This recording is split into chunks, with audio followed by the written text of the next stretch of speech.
பாஜக ஆளாத மாநிலங்களின் நிதி அமைச்சர்கள் கூடுவது திருவனந்தபுரத்தில் ஏன்? சிபிஎம், காங்கிரஸ், ஆம் ஆத்மி கூட்டு வருகிறதா என்ற கேள்வியை கேட்க வேண்டியிருக்கு. ஏன்னா இன்று 2 ஆங்கில ஏடுகளில் மட்டும் போட்டிருக்கும் செய்தி. Kerala government all set to host finance ministers conclave என்பதாக அண்ணா சாலை ஆங்கில ஏடு போட மினிஸ்டர்ஸ் ஆஃப் 5 நான் BJP ruled states to meet in Kerala என்று எடுத்து போட்டிருக்கிறாங்க. அதாவது தெலுங்கானா, தமிழ்நாடு, கர்நாடகா, கேரளா, பஞ்சாப் ஆகிய மாநிலங்களுடைய நிதியமைச்சர்கள், அது தவிர பொருளாதார நிபுணர்கள் இவர்களெல்லாம் கூடுகிறார்கள். கேரளால எதிர்கட்சி தலைவரும் உள்ளிருக்கிறார். அவரும் ஒரு பொருளாதார நிபுணர் என்ற ரீதியில் என்பது இன்றைக்கு வருது. என்ன இப்படியாக வருது. நான் எதிர்கட்சி தலைவர்னா காங்கிரஸ் ஆகிருது. அப்ப சிபிஎம்மும் காங்கிரஸும் மோதிக்கிட்டு இருக்கிறவங்க. ஆனால் இங்கே சிபிஎம்மும் காங்கிரஸும் ஒன்னா சேர்றாங்க. அங்கே உள்ளூருக்குள்ளேயும் சேர்றாங்க கேரளாக்குள்ள. அதே மாதிரி சீதாராமையா ஆட்சியிலேருந்து கர்நாடகாவிலேருந்து நிதியமைச்சர் போகிறாரு, தெலுங்கானாவிலிருந்தும் நிதியமைச்சர் போகிறாரு. காங்கிரஸ் ஆட்சியிலிருந்தோம் ஆம் ஆத்மியும் காங்கிரஸும் மோதிக்கிட்டு இருக்காங்க ஹரியானாவில். ஆனால் அவங்களும் ஆம் ஆத்மி கட்சி பஞ்சாப்ல இருந்து போகிறாங்க. இப்படியாக மோதல் உள்ள கட்சிகளுக்குள் இப்படி ஒரு கூட்டா சேர்ந்திருக்காங்களே என்று கேட்டால் தெலுங்கானா 16வது நிதி ஆணையம் இருக்கு இல்லையா, இதனுடைய தலைவரா அரவிந்த் பனகாரியாவை நியமிச்சு ஜனவரி 1 2024 அறிவிச்சாங்க. ஏன்னா 15வது நிதி ஆணையத்தினுடைய டேர்ம் முடிய போகுது. அதனால 5 ஆண்டுகளுக்கு ஒரு முறை இந்த நிதி ஆணையம்னு போடப்படுது. ஆமா, 2026 தான் இது ஆரம்பிக்குது. ஆனா எப்பவுமே 2 இயர்ஸ் டைம் கொடுப்பாங்களாம். அவங்க ரெக்கமெண்ட் பண்றது வர்ற வருமானத்தை பிரித்து கொடுப்பது, பகிர்ந்து கொடுப்பது, பகிர்வு மாநிலங்களுக்கு என்பதற்காக முடிவு செய்யக்கூடிய நிதி ஆணையம் இது. இது பரிந்துரைகள் தான் செய்யும், முடிவு செய்யாது. பரிந்துரைகளை இது கொண்டு போய் பிரதமர் முன்னால வைக்கணும். இந்த பகிர்வை செய்வதற்கான அந்த நிதி ஆணையம் கூடுவதற்கு முன்னால், ஏன்னா இப்ப 2025 அவங்க கூட போறாங்களாம். 2025 அக்டோபர் 31 ரெக்கமெண்டேஷன் இவங்க கொடுக்கணும். இவங்க பரிந்துரைகள் செய்யணும். 2026 இருந்து அவங்களுடைய டேர்ம் ஆரம்பிக்கும் 5 வருஷத்துக்கு. அதற்காகத்தான் தெலுங்கானாவில் இருந்து அந்த துணை முதலமைச்சரும் நிதியமைச்சருமான மல்லு பட்டி விக்ரமார்காவும், கர்நாடகாவில் இருந்து அந்த நிதியமைச்சர் கிருஷ்ணபைர்காவும், பஞ்சாபிலிருந்து நிதியமைச்சர் ஹர்பல் சிங் சீமாவும், தமிழ்நாட்டிலிருந்து நம்ம தங்கம் தென்னரசும், அதே போல கேரளாவில் KN பாலகோபால் நிதியமைச்சர். ஆனா முன்னாள் நிதியமைச்சர் ஒருத்தர் தாமஸ் ஐசக் இருக்காரு. அவர் நல்ல பொருளாதார நிபுணர் வேற சொல்றாங்க. அவரும் இதுல கலந்துக்கிறாராம். ஏன்னா எதிர்கட்சி தலைவரும் கூட காங்கிரஸ் கட்சிக்காரர் சுதீஷனும் கலந்துக்கிறாராம். அதே மாதிரி கேரளா ஸ்டேட் பிளானிங் கமிஷனுடைய வைஸ் சேர்மனும் கலந்துக்கிறாரு, ப்ரொஃபசர் VK ராமச்சந்திரன்.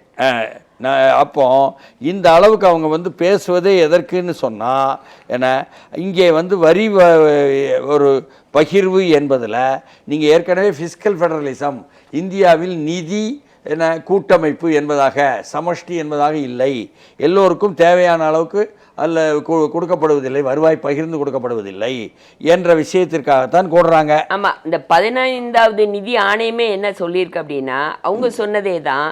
இதுவரையும் நம்ம ஸ்டேட்டினுடைய செலவினங்கள்ல 62.4 விழுக்காடு ஸ்டேட்டே தான் செலவு. மாநிலங்கள் 62.4 விழுக்காடு செலவினம்னு சொல்லி போட்டு பட்டியல் கொடுத்துருக்காங்க. ஆனா மத்திய அரசு என்ன பண்ணுது அப்படின்னா, வர்ற பணத்துல 63 விழுக்காடு அவங்களே செலவு பண்ணிக்கிறாங்க. 63 விழுக்காடு மத்திய அரசு, ஒன்றிய அரசு எடுத்துக்கிறாங்க. அப்ப மீதி 37 விழுக்காடு தான் மாநிலங்களுக்கு பகிர்ந்து கொடுக்காங்க. அது கூட எல்லா மாநிலத்துக்கும் ஒரே மாதிரி பகிர்ந்து கொடுக்கல, ஓர வஞ்சனையா பண்றாங்க. அதனாலதான் இதை 50 விழுக்காடு கொடு என்பது இந்த நிதியமைச்சர்களுடைய கூட்டத்தில் கொண்டு வர போறாங்க. என்ன முன்வைப்பா, ஏற்கனவே இவங்க கேட்டுட்டு இருக்க விஷயம்தான், முன்வைப்பா அது கொண்டு வர போறாங்க. இப்ப என்னன்னா, இந்த GST வந்துச்சு பாருங்க 2017. அப்ப என்ன நினைச்சாங்கன்னா, இந்த செஸ் சர்சார்ஜ் எல்லாத்தையும் உள்ளடக்கிய GST தான் இருக்கும், அதெல்லாம் இருக்காது அப்படின்னு நினைச்சாங்க.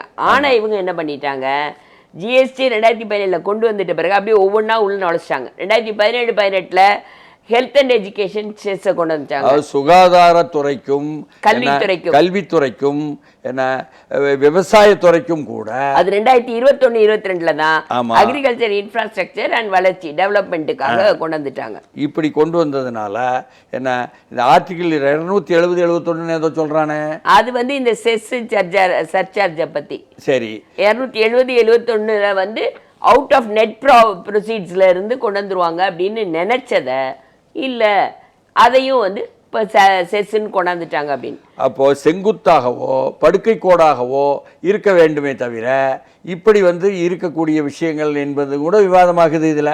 ஆனாலும் என்ன சொல்றாங்க அப்படின்னா இந்த ஃபைனான்ஸ் கமிஷன் பரிந்துரை இருக்குல்ல, என்னதான் பரிந்துரை ஃபைனான்ஸ் கமிஷன் கொடுத்தாலுமே கடைசி முடிவு மோடி அவர்கள் எடுப்பதுதான். அது நாம வந்து முன்னாள் நிதியமைச்சர் இங்க எடப்பாடி ஆட்சியில இருந்த பொழுது நிதியமைச்சராக இருந்த டி ஜெயக்குமார்ட்ட கேட்கும். சரி அவரும் என்ன சொல்லுதாரு, ஆமாங்க ஓரவஞ்சனை தான் பண்ணுதுங்க ஒன்றிய அரசு எப்ப பார்த்தாலும். என்ன குஜராத்துக்கு உள்ளதுக்கு வெள்ளம் வந்தா அதுக்கு வேற நிதி பகிர்வு, ஏன்னா டிசாஸ்டர் பேரழிவுக்கு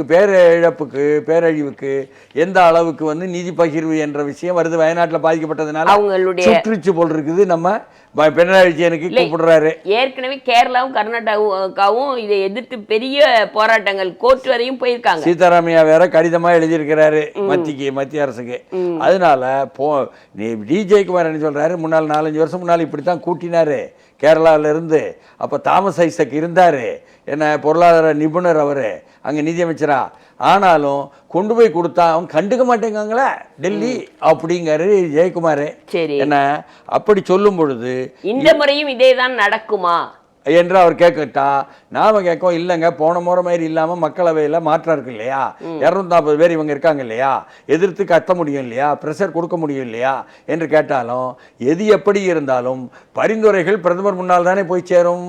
பிரதமர் வந்து ஒற்றையாட்சி மனோபாவம் இருக்கும் பொழுது அவர் வந்து தீர்மானிக்கும் பொழுது இதெல்லாம் விரயம் என்பது போல போயிடும். கூட்டணியில இருக்கிற மாற்று கட்சிகளும் இருக்குதே. அப்ப தெலுங்கு தேசம் கட்சியுடைய முதலமைச்சரும் பீகார் முதலமைச்சரும் நேரடியாகவே வந்து இதே வந்து இந்த எதிர்க்கட்சிகள் கூடி போட்ட விஷயங்களை பயன்படுத்தி கொண்டு பேசுவாங்களே தவிர அதுவும் பேரம் பேசத்தானே அதிகாரத்தில் உதவும்.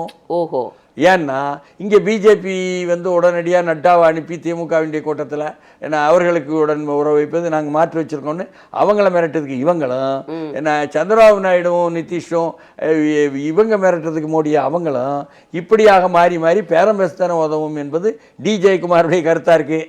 என்ன இந்த அளவுக்கு ஒன்று எது எப்படியோ புதிய சிபிஎம் வந்து இறங்கி வந்து காங்கிரஸ் கூட மோதிக்கிட்டு இருக்கிற சிபிஎம் காங்கிரஸுடனும் ஆம் ஆத்மியுடனும் என்ன காங்கிரஸும் ஆம் ஆத்மியுடன் எல்லோரும் சேர்ந்து கேரளாவில் இன்று உட்காருவது நல்ல விஷயம். இதன் மூலம் நல்ல செய்தி நாட்டுக்கு கிடைக்கும் என்று சொன்னால் இல்லை 2 ஆங்கில ஏடுகள் தான் வந்திருக்குது, இதை பெருசாக சீரியஸாக இன்னமும் விவாதமாக எடுக்கலையே, இது வந்து அறிவாளி தளத்தில் வேணும்னா விவாதமாகும் என்பது ஜெயக்குமார் சொல்கிற மாதிரி பார்க்க வேண்டியிருக்கேங்க.